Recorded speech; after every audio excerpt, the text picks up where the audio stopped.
ఈ రోజున మంచు మోహన్ బాబు, మంచు విష్ణు గుంటూరు నగరంలో కన్నప్ప అనే సినిమాకి ప్రీ రిలీజ్ ఈవెంట్ కార్యక్రమం గుంటూరులో ఏర్పాటు చేయడం జరిగింది. గుంటూరు నగరంలో ఈ గుంటూరు నగరంలో ఎందుకు ఏర్పాటు చేశారనేది మీకు చిన్న విషయం తెలియజేస్తాను. ఈ కన్నప్ప సినిమా గురించి మేము 10 నెలల క్రితం ఏపీ హైకోర్టులో రిట్ పిటిషన్ నెంబర్ 6236 దాఖలు చేయడం జరిగింది 10 నెలల క్రితం.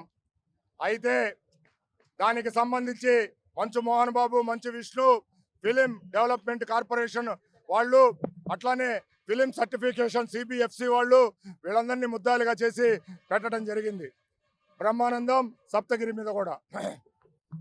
అయితే కోర్టులో ఏమీ చెప్పుకోలేక, ఏమీ ఇచ్చేయలేక ఇప్పటికి 4 సార్లు వాయిదాలు వేశాడు సినిమా రిలీజ్ని. అసలు ఆయన సినిమాకే వచ్చే ప్రేక్షకులు లేరు, థియేటర్లో టికెట్లు తెగేది కూడా లేదు. ఇప్పుడు కన్నప్ప అంటే శ్రీకాళహస్తి. శ్రీకాళహస్తి అంటే దేశవ్యాప్తంగా, ప్రపంచవ్యాప్తంగా ప్రఖ్యాతిగాంచింది. సర్పదోష పూజలు దేశవ్యాప్తంగా భక్తులు అక్కడికి వస్తారు.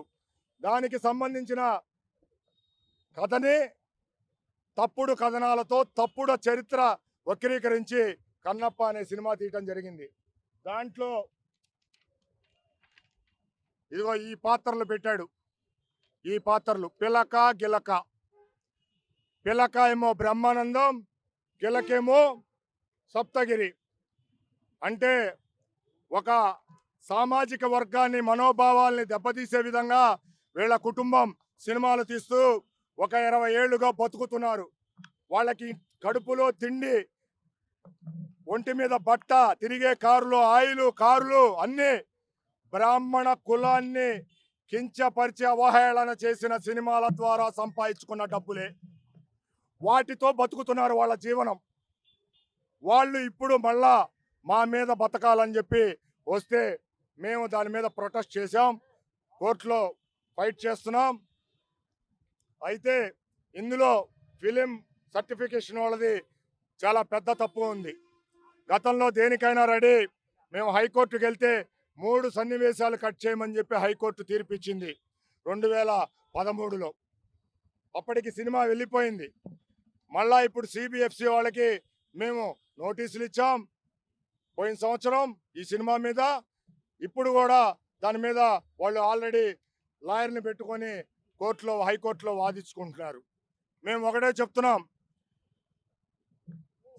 CBFC central board film certification regional అధికారికి ఒకటే మేము తెలియజేస్తున్నాం, ఈ సినిమాలో బ్రాహ్మణులను కించపరిచే సన్నివేశాలు గనక తొలగించకపోతే రీజనల్ ఆఫీసర్ మీద మేము క్రిమినల్ కేసు చట్ట ప్రకారం కట్టబోతున్నాం, ఫిల్మ్ యాక్ట్ ప్రకారం కట్టబోతున్నాం. ఖచ్చితంగా ఇది జరిగి తీరుతుంది. ఎందుకంటే మీ తప్పిదం వల్లే ఈ రోజున దేశంలో లా అండ్ ఆర్డర్ ప్రాబ్లము, సినిమాలలో మహిళల్ని అసభ్యకరంగా చూపించటం, కులాలని రెచ్చగొట్టే సన్నివేశాలు పెట్టడం, కించపరచడం జరుగుతుంది. సిబిఎఫ్సి అనేది డబ్బులకి అమ్ముడు పోతుంది. దీని మీద మోడీ గారి ప్రభుత్వం దృష్టి సారించి చర్యలు తీసుకోవాలి. మంచు మోహన్ బాబు గారికి ఒకటే చెప్తున్నాం, మీరు ప్రీ రిలీజ్ ఈవెంట్ గుంటూరులో ఏర్పాటు చేశారు. మీకు ఆ రిలీజ్ ఈవెంట్లో దమ్ము, ధైర్యం ఉందా? ఏ పిలక గిలక పాత్రలు నా సినిమాలో లేవు, బ్రాహ్మణులు కించపరచలేదు అని ఈ రిలీజ్ ఈవెంట్ ఫంక్షన్లో మీరు చెప్పగలిగే దమ్ము, ధైర్యం ఉందా మోహన్ బాబు గారు, మంచు విష్ణు అని సనాతన ధార్మిక వాదులుగా మేమందరం ప్రశ్నిస్తున్నాం. దమ్ముంటే చెప్పండి, లేకపోతే బ్రాహ్మణ శాపాలు, హిందూ ధార్మిక సనాతన వాదుల శాపాలు మీకు ఖచ్చితంగా మీ కుటుంబానికి తగిలి తీరుతాయి, మీరు మీ కుటుంబ సభ్యులు అని హెచ్చరిస్తున్నాం.